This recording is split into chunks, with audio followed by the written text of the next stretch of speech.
PMG Radio. Respect your jaw. Throwing at me left and right today. I sent y'all something. Were y'all able to catch up on that? I already knew about it. Oh, you know about it already? I know the girl. Okay. So, all right, so let's start there. Because I thought that was very, very fucking interesting, yo. All right, so Tamika Mallory is her name, right? She is an activist, a very well-endowed young lady, from what I could tell. This is my first time hearing of her, to be honest with you, but from doing some basic research as I could today, definitely seems like she's a well-rounded, well-put-together, very charismatic young lady who's been out here definitely fighting the fight for our people, for our culture, for the betterment of our people, and such and such. And she was on an American Airlines flight coming from Miami to New York. I believe, right? It was Miami to New York. Mm-hmm. Yeah, Miami to New York. And what was she doing in Miami, by the way? It was some conference, right? Oh, she was at the RMC. Okay, the Revolt Music Conference. Yeah, okay. And shout out to what Puff is doing with that, man. It's just been crazy just to see that grow every year. You understand what I'm saying? So shout out to I'm definitely going next year. Like I haven't been yet, but after seeing what they're doing, like it's definitely worth it at this point. I'm definitely going next year. But so, you know, they're coming from RMC down there in Miami, and she had changed her seating on the flight. She was in a middle seat, and she wanted a aisle seat, which she said she did it at the kiosk. Now, I'm going to be fair. If you've ever flown, you know that rarely works in your favor. The whole changing of a seat last second thing, or even switching. Anything with a switch when it comes to a plane, no matter what it is you want to do, you got to prepare yourself for the bullshit. Right. You feel me? Like, we've all been on planes before. We know what that's like. Right. So, you know, she changed her seating on her flight at the kiosk at the terminal at the airport. Cool. That's step one, right? Follow me now. She then goes to the gate to enter said flight, and she checks her seating. Seating, for whatever reason, was not changed at their computer they had. She then gets into a back and forth, which we've seen dozens of times. You know what I'm saying? Like, there's always some sort of back and forth, either at the entrance point, at the gate, or when you're just like trying to get on the plane. There's always some shit. You understand what I'm saying? So she then says she gets into a back and forth with the lady that was there handling the checking on the flight, and I believe she said the lady was black, right? Yeah. Black lady at the flight, trying to get on the flight. They go back and forth. Things just don't end well. It's just a whole attitude-y thing. As she said the lady had a very nasty attitude. Was speaking to her in a tone that wasn't professional, such and such. Now, in y'all opinion, do we leave it there, or do we press the issue from there? If you was in that situation, What do you mean? like, do you just chalk up the L and say fuck it?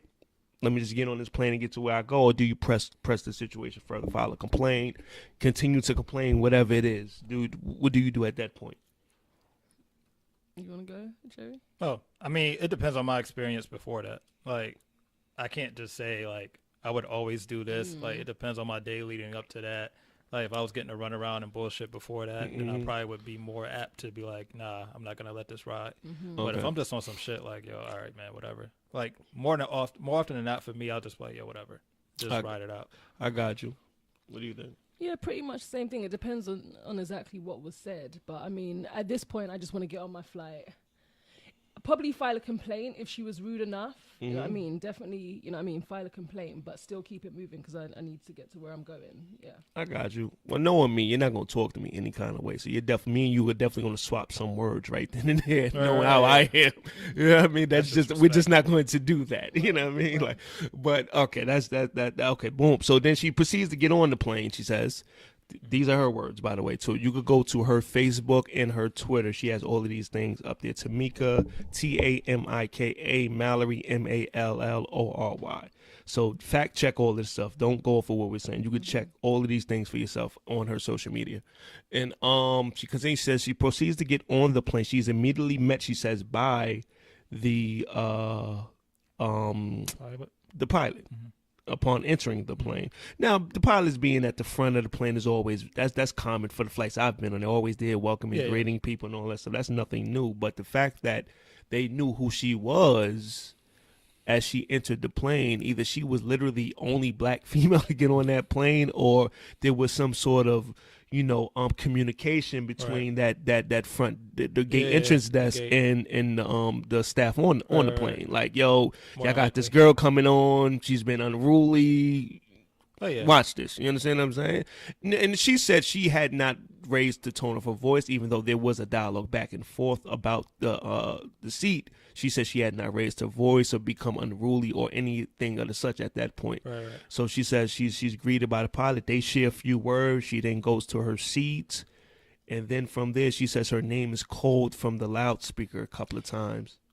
No, she had another dialogue with, I guess, one of the air hostesses who was like, I guess she was trying to explain that she had tried to change her ticket. I mean, she had changed her ticket at the kiosk, and then the lady asked, "Did you pay for your upgrade?" And she said that she was a premium.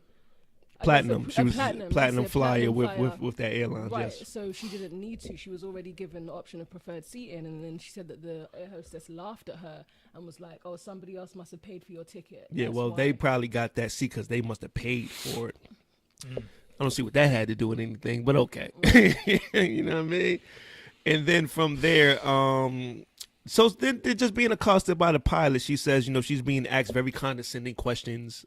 Are you all right? Are you going to behave? Will we be able to get through this okay without you going like just the typical, we got a very nutty angry black woman. Yeah, angry black woman entering this plane, and let me just try to and I think at that point he's going above and beyond his duties. Yeah.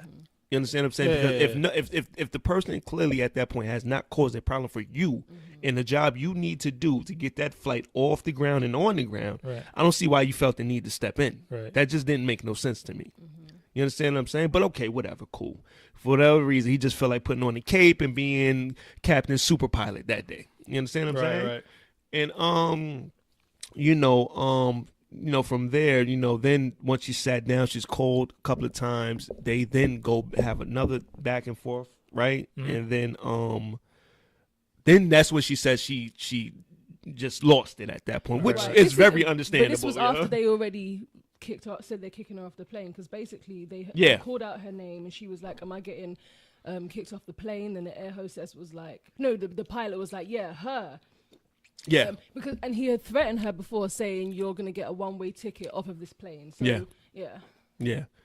And once the announcement was made, and once she was told that she was going to be kicked off the plane, she said that's when she went off, because she said that she was being very calm the whole time. Yeah. I'm sure she made a conscious decision, being who she is, to be calm, because you already know, like. Yeah, and let's be real. More often than not, you're trying to get the fuck home, right? So even at a certain point where you're displeased with the service, you're still going to do what you can just to say, you know what, okay, let me just do what I need to do just to get the fuck home, and then I can handle the situation from there. It's not like it's a taxi where you can just be like, F you and catch another right. one, or you still got to enjoy the flight. So I can imagine. And even if you want to switch airlines and do all that shit, that's a pretty penny. You're not trying to do all that. You understand what I'm saying? Like, if you've ever tried to buy a flight at the airport, my God, you know what I mean? Like, you got to have some paper for that. So, more often than you're just not trying to do all that bullshit. Right. So I don't believe, no matter what they want to say, because I know the story they're going to come back with, she was very unruly. She made it impossible for this flight to leave safely, blah, blah, blah. I know they're going to come back with that bullshit. It's hard for me to believe at that point in time, when that young lady sat down in her chair, that she was causing that much of a ruckus for her to then be called back to the front of the plane. I just don't believe that. Right. You understand what I'm saying? Once you done sat down, obviously if she done sat down in that middle chair, which she didn't want, she's already in her mind just resigned to the fact that, okay, this is my seat. I got to just take this shit. We out. Right. You understand what I'm saying? Mind you, I think apparently somebody in first class was like, do you know what? I'll give up my seat. She can come and sit in my seat, and I'll go and sit in that middle seat. I guess because they saw what she was going through. Like, just leave her alone. Yeah. Give her my seat. I'll sit in now, where I left off at, I had to start driving. So when did Mysonne come in? He came in after the fact, right? Yeah, so once the cops got there, I think the pilot was like, "Oh yeah, him too." But apparently, all he said was like, "Oh, what's going on?" Like he didn't like even get involved. He was just like trying to find out what was going on. But So he just so happened to be on the same flight. Was he on the same flight? I thought he was just helping, like he was just spreading the word. I didn't think he was on a flight. I think he's just supporting her, like. I mean, I heard he was on the No, flight. he said he got kicked off too. He was on the flight. Yeah, they kicked him off. Oh, yeah, shit, they I were know saying that him too. He's with her too. Okay, But that makes sense. apparently, he Then. didn't actually like get involved in the situation. So what did he say? Wise? Did he? They didn't say what from what I read, they didn't say what he said. They just said that he was on the flight as well. She was with somebody else. And I didn't hear that part.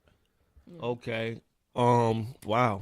I mean, that's you know what makes this story so incredible is the sheer irony of the people involved.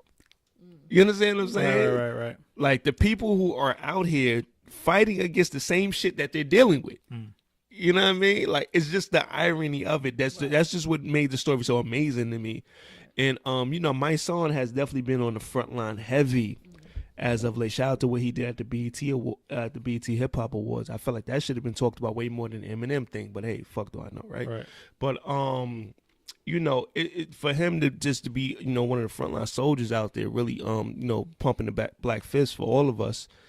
So to find himself in that situation and where the same injustices and the same prejudices and the same bias issues that you're dealing with and trying to combat on a daily basis, you're now confronted with it firsthand.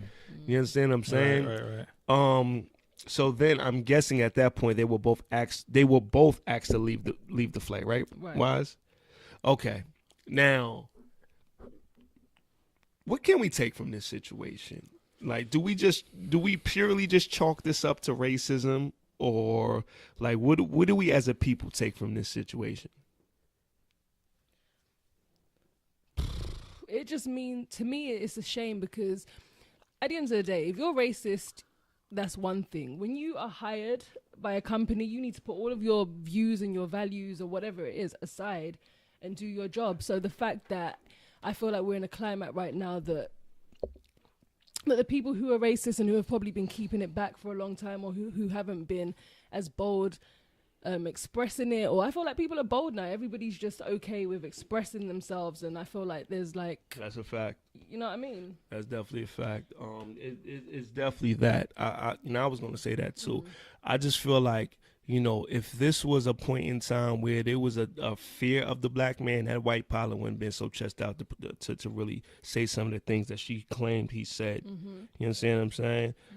To a woman, or to a black woman or a black man. You understand? So I feel like now that like I said, this is the trickle down effect from Trump. And I hate that, you know, I'm not that kind of person that takes everything back to that, but this is one of those kind of situations. And this is one thing I said from the jump. It's not about Trump being in office. It's about what he represents in office.